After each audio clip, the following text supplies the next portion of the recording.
UPSC result ಬಂದಿದೆ. ಒಟ್ಟು 1009 ಜನ ಯಶಸ್ವಿಯಾಗಿದ್ದಾರೆ. ಅದರಲ್ಲಿ ಕುರುಬ ಸಮುದಾಯದ 3 ಜನ ಯಶಸ್ವಿಯಾಗಿರುವಂಥದ್ದು ವಿಶೇಷ, ಹೆಮ್ಮೆ ಪಡಬೇಕಾಗಿರುವಂಥದ್ದು. ಒಬ್ಬ ಕುರಿಗಾಹಿ ಕುರಿ ಕಾಯ್ತಾನೆ UPSC ನಲ್ಲಿ ಯಶಸ್ವಿಯಾಗಿರುವಂಥದ್ದು. ರಿಸಲ್ಟ್ ಬಂದ ನಂತರ ಕುರಿಯನ್ನು ಹೆಗಲ ಮೇಲೆ ಹೊತ್ತುಕೊಂಡು ಕುಣಿದಾಡಿರುವಂಥದ್ದು. ಇದು ಸಹ ಯಶಸ್ವಿಯಾಗಿರುವಂಥದ್ದು ಕುರುಬ ಸಮುದಾಯದ ಹೆಮ್ಮೆಯ ವಿಚಾರ. ಇನ್ನು 3 ಜನ ಕರ್ನಾಟಕದಲ್ಲಿ ಯಶಸ್ವಿಯಾಗಿರುವಂಥದ್ದು, 3 ಜನರು ಸಹ ಉತ್ತರ ಕರ್ನಾಟಕ ಭಾಗದವರು ಎಂಬುದು ಸಹ ವಿಶೇಷವಾಗಿರುವಂಥದ್ದು. ಇದರ ಮಧ್ಯೆ ಇನ್ಸೈಟ್ಸ್ IAS ಅಕಾಡೆಮಿಯಿಂದ ಒಟ್ಟು 1009 ಜನರಲ್ಲಿ insight IAS ಅಕಾಡೆಮಿಯಿಂದ GB Vinay Kumar ಅವರ ಮಾರ್ಗದರ್ಶನದಲ್ಲಿ ಒಟ್ಟು 1009ರಲ್ಲಿ 220 ಜನ ಯಶಸ್ವಿಯಾಗಿರುವಂಥದ್ದು. ಅಂದ್ರೆ ಹೆಚ್ಚು ಕಡಿಮೆ ಟೋಟಲ್ ರಿಸಲ್ಟ್ ಅಲ್ಲಿ 25% ಜನ ಇನ್ಸೈಟ್ IAS ನಿಂದ ಯಶಸ್ವಿಯಾಗಿರುವಂಥದ್ದು ಸಹ ಹೆಮ್ಮೆ ಪಡಬೇಕಾದಂತಹ ವಿಚಾರ. ಸಮುದಾಯದಲ್ಲಿ ಉತ್ತಮ ಮಾರ್ಗದರ್ಶನ ಇಲ್ಲದೆ ಬಹಳಷ್ಟು ಪ್ರತಿಭೆಗಳು ಹೊರಗಡೆ ಬರ್ಲಿಕ್ಕೆ ಆಗ್ತಾ ಇಲ್ಲ. ಪ್ರೋತ್ಸಾಹ ಇಲ್ಲ. ಪ್ರತಿಭೆಗಳಿದ್ದಾವೆ, ಅವರಿಗೆ ಪ್ರೋತ್ಸಾಹ ಬೇಕಾಗಿತ್ತು, ಪ್ರೋತ್ಸಾಹ ಇಲ್ಲ. ಪ್ರೋತ್ಸಾಹ ಕೊಟ್ರೆ ಏನ್ ಬೇಕಾದ್ರೂ ಮಾಡ್ತಾರೆ ಅಂತೇಳಿ ನಾವು ಸೂಕ್ಷ್ಮವಾಗಿ ನೀವು ಗಮನಿಸ್ತಾ ನೋಡ್ತಾ ಬನ್ನಿ. ಇದು ಸಮುದಾಯದ ವಿಚಾರ ಆಗಿರೋದ್ರಿಂದ ಸಮುದಾಯದ ವಿಚಾರಗಳನ್ನು ನಾವು ಮುಕ್ತವಾಗಿ ಮಾತನಾಡಬೇಕಾಗುತ್ತೆ. ಸಮುದಾಯದ ಸಂಘಟನೆ, ಜಾಗೃತಿ ಮತ್ತು ಸಮುದಾಯದಲ್ಲಿ ನಡೀತಾ ಇರುವಂತಹ ವಿಚಾರಗಳನ್ನ ಪಾರದರ್ಶಕವಾಗಿ ನಿಮ್ಮ ಮುಂದೆ ವಿಶ್ಲೇಷಣೆ ಮಾಡುವಂತಹ ಒಂದು ಪ್ರಾಮಾಣಿಕ ಪ್ರಯತ್ನ ಶ್ರೀ ಕನಕ ಟಿವಿಯ ಮೂಲಕ ಮಾಡ್ತಾ ಇದ್ದೇವೆ. ಇದು ನಿಮ್ಮ ಚಾನಲ್. ನೀವಿದನ್ನ ಬೆಳೆಸಬೇಕು, ಶೇರ್ ಮಾಡಬೇಕು, ವಿಡಿಯೋಗಳನ್ನ ಪೂರ್ತಿ ನೋಡಬೇಕು, ಬಂಧುಗಳಿಗೂ ಹೇಳಬೇಕು. ಆಗ ಈ ಕನಕ ಟಿವಿ ನಾವು ಮಾಡ್ತಾ ಇರೋದಕ್ಕೂ ಒಂದು ಆತ್ಮತೃಪ್ತಿ ಸಿಗುತ್ತೆ. ನಮಗೂ ಸಹ ಒಂದು ಹೌದು ಸಮುದಾಯ ಇದನ್ನ ನೋಡ್ತಾ ಇದ್ದಾರೆ, ಜಾಗೃತ ಆಗ್ತಾ ಇದ್ದಾರೆ ಅಂತೇಳಿ ನಮಗೂ ಸಹ ಸಮಾಧಾನ ಆಗುತ್ತೆ. ಬಂಧುಗಳೇ, ಸಮುದಾಯ ಜಾತಿ ಗಣತಿಯ ವರದಿ ಪ್ರಕಾರ ಸಮುದಾಯ 50 ಲಕ್ಷ ಇವತ್ತು ST ಮೀಸಲಾತಿಯಲ್ಲಿರುವಂತಹ ಕುರುಬರನ್ನ ಸೇರಿಸಿ 50 ಲಕ್ಷ ಇದೆ. ದುರಂತ ಅಂತಂದ್ರೆ ಇಡೀ ಕರ್ನಾಟಕದ 31 ಜಿಲ್ಲೆಯಲ್ಲಿರುವಂತಹ ಕುರುಬ ಸಮುದಾಯಕ್ಕೆ ಒಂದು ವಿಶೇಷವಾದಂತಹ, ಒಂದು ಸುಸಜ್ಜಿತವಾದಂತಹ ಒಂದು ಡಿಗ್ರಿ ಕಾಲೇಜ್ ಇಲ್ಲದೆ ಇರುವಂತದ್ದು.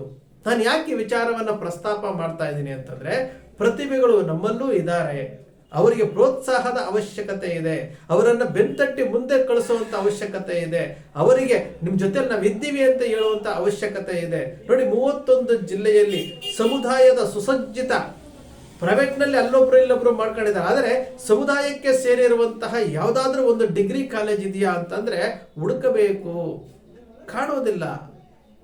ಇದು ಯಾರ ವೈಫಲ್ಯ? ನಮ್ಮದೇ ತಾನೇ.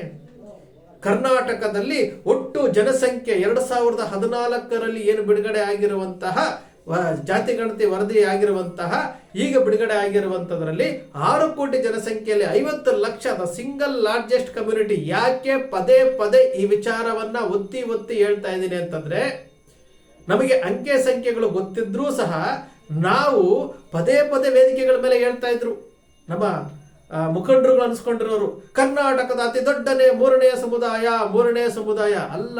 ನೀವು 3ನೇ ಸಮುದಾಯ ಅಲ್ಲ, ನೀವು ನಂಬರ್ 1 ಸ್ಥಾನದಲ್ಲಿದ್ದೀರಿ. ಕರ್ನಾಟಕದಲ್ಲೂ ನಂಬರ್ 1 ಸ್ಥಾನದಲ್ಲಿದ್ದೀವಿ, ದೇಶದಲ್ಲೂ ನಂಬರ್ 1 ಸ್ಥಾನದಲ್ಲಿದ್ದೀರಿ. ನಿಮ್ಮ ಶಕ್ತಿ ನಿಮಗೆ ಗೊತ್ತಾಗ್ತಾ ಇಲ್ಲ ಅಷ್ಟೇ. ನಿಮ್ಮ ಶಕ್ತಿಯನ್ನ ನಿಮಗೆ ತಿಳಿಸಿಕೊಡುವಂತ ಕೆಲಸ ಆಗ್ತಾ ಇಲ್ಲ. ಆ ಕೆಲಸ ನಾವು ಮಾಡ್ತಾ ಇದ್ದೀವಿ. 1ನೇ ಸ್ಥಾನದಲ್ಲಿರುವಂತಹ ಜನಸಂಖ್ಯೆಯಲ್ಲಿ ನೀವು ಇತಿಹಾಸದಲ್ಲಿ 1ನೇ ಸ್ಥಾನದಲ್ಲಿರುವಂತಹ ಕುರುಬ ಸಮುದಾಯ ಇವತ್ತು ಶೈಕ್ಷಣಿಕವಾಗಿ ಶೂನ್ಯದತ್ತ ಇದ್ದೀವಿ. ಇದು ಸತ್ಯ, ಮುಚ್ಚುಮರೆ ಏನಿಲ್ಲ ಇದರಲ್ಲಿ. ಶಿಕ್ಷಣ ಸಂಸ್ಥೆಗಳನ್ನ ಹುಟ್ಟು ಹಾಕುವಷ್ಟು ಶಕ್ತಿಯೂ ನಮ್ಮಲ್ಲಿಲ್ಲ. ನಾವು ಪದೇ ಯಾಕೆ ಮಾತು ಹೇಳ್ತೀನಿ ನೋಡಿ, 13 ವರ್ಷಗಳ ಹಿಂದೆ ಮೈಸೂರಿನ ಯಾಂದಳ್ಳಿ ಅನ್ನೋ ಗ್ರಾಮದಲ್ಲಿ ಕುರುಬ ಸಮುದಾಯಕ್ಕೆ ಒಂದು ಇಂಜಿನಿಯರಿಂಗ್ ಕಾಲೇಜ್ ಮಾಡ್ತೀವಿ ಅಂತೇಳಿ ಕನಕ ಇಂಜಿನಿಯರಿಂಗ್ ಕಾಲೇಜ್ ಮಾಡ್ತೀವಿ ಅಂತ ಹೊರಟರು. ಅಲ್ಲಿ ಬಹಳಷ್ಟು ಹಣ ಸಂಗ್ರಹ ಆಯ್ತು, ಕೋಟಿಗಟ್ಟಲೆ ಸಂಗ್ರಹ ಆಯ್ತು. ಆ ಬಿಲ್ಡಿಂಗ್ ಕಟ್ಟಲಿಕ್ಕೆ ಪ್ರಾರಂಭ ಮಾಡಿದ್ರು. ಆ ಬಿಲ್ಡಿಂಗ್ ಇವತ್ತು ಯಾವ ತರ ಇದೆ ಅಂತಂದ್ರೆ, ಬಿಸಿಲಿಗೆ, ಮಳೆಗೆ, ಗಾಳಿಗೆ ಬಿದ್ದು ಅರ್ಧಂಬರ್ಧ ಆಗಿರುವಂತಹ ಕಟ್ಟಡ ಬಿದ್ದು ಹಾಳಾಗ್ತಾ ಇದೆ. ಅಂದ್ರೆ ಕುರುಬ ಸಮುದಾಯದ ಹಣ, ಕೋಟ್ಯಾಂತರ ರೂಪಾಯಿ ಹಣ ಹಾಳಾಗ್ತಾ ಇದೆ. 13 ವರ್ಷಗಳ ಹಿಂದೆ ಏನು ಪ್ರಾರಂಭ ಆಗಿದ್ದಂತಹ ಕಟ್ಟಡ, ಅದನ್ನ ಪೂರ್ತಿ ಮಾಡಿದ್ರೆ ಕುರುಬ ಸಮುದಾಯದ ಒಂದು ಇಂಜಿನಿಯರಿಂಗ್ ಕಾಲೇಜ್ ಇರ್ತಿತ್ತ? ಯಾಕೆ ಮಾಡಲಿಲ್ಲ? ಇದು ಯಾಕೆ ಮಾಡಲಿಲ್ಲ ಅಂತ ಏನೋ ಜವಾಬ್ದಾರಿ ತಗೊಂಡವರು ಹೇಳಲಿಲ್ಲ. ಹಣ ಕೊಟ್ಟವರು ಕೇಳಲಿಲ್ಲ, ಈ ಸಮುದಾಯ 50 ಲಕ್ಷ ಇರುವಂತಹ ಕುರುಬ ಸಮುದಾಯನೂ ಕೇಳಲಿಲ್ಲ, ಮೈಸೂರಿನಲ್ಲಿರುವಂತಹ ಕುರುಬರು ಕೇಳಲಿಲ್ಲ, ದಾವಣಗೆರೆಯಲ್ಲಿರುವಂತಹ ಕುರುಬರು ಕೇಳಲಿಲ್ಲ, ಬೆಳಗಾಮಲ್ಲಿರುವಂತಹ ಕುರುಬರು ಕೇಳಲಿಲ್ಲ. ಯಾಕೆ ಕೇಳಲಿಲ್ಲ ಅಂತಂದ್ರೆ ನಮಗೂ ಅದಕ್ಕೆ ಸಂಬಂಧ ಇಲ್ಲ ಅನ್ನೋ ರೀತಿಯಲ್ಲಿ ನಡ್ಕೊಳ್ತಾ ಇರುವಂತದ್ದು. ಇದು ನಮ್ಮ ಕುರುಬ ಸಮುದಾಯದ ದೌರ್ಭಾಗ್ಯವೋ ದುರಂತವೋ ಒಂದು ಗೊತ್ತಿಲ್ಲ. ನಾವು ವಿಚಾರ ಮಾಡಬೇಕು. ಒಬ್ಬ UPSC ನಲ್ಲಿ ಇವತ್ತು ಏನು 3 ಜನ ಪಾಸ್ ಮಾಡ್ಕೊಂಡಿದ್ದಾರೆ ನೋಡಿ. ಒಂದು ಹೆಮ್ಮೆಯ ವಿಚಾರ. ಇಡೀ ಭಾರತ ದೇಶದಲ್ಲಿ IAS ಕೋಚಿಂಗ್ ಅನ್ನ ಸ್ಟಾರ್ಟ್ ಮಾಡಿ 10 ವರ್ಷಗಳ ಹಿಂದೆ ಸ್ಟಾರ್ಟ್ ಮಾಡಿ ಸ್ವಂತ ಶಕ್ತಿಯಿಂದ ಇವತ್ತು IAS ಅಕಾಡೆಮಿಯನ್ನ ನಡೆಸ್ತಾ ಇದ್ದಾರೆ. ಪ್ರತಿ ವರ್ಷವೂ ಸಹ 200ಕ್ಕೂ ಹೆಚ್ಚು ಜನ ಪಾಸ್ಔಟ್ ಆಗ್ತಾ ಇದ್ದಾರೆ. ಅದು 20-25% ರೀಚ್ ಆಗ್ತಾ ಇದ್ದಾರೆ. ಇದು ಹೆಮ್ಮೆ ಪಡಬೇಕಾದಂತ ವಿಚಾರ. ನಾವು ಈ ಸಮುದಾಯದಲ್ಲಿ ಹುಟ್ಟಿರುವಂತಹ ಒಬ್ಬ ಯುವ ನಾಯಕ ರಾಜಕೀಯ ಪ್ರವೇಶ ಮಾಡಿ ಇಲ್ಲೂ ಸಹ ಸಾಧನೆ ಮಾಡ್ತೀನಿ ಅಂತ ಬಂದಿರುವಂತಹ GB ವಿನಯ್ ಕುಮಾರ್ ಇವರು ನಮಗೆ ಮಾದರಿ ಆಗ್ತಾರೆ. ಒಬ್ಬ ಅಧಿಕಾರಿಗಳನ್ನ ತಯಾರು ಮಾಡೋದು ಅಷ್ಟು ಸುಲಭ ಅಲ್ಲ.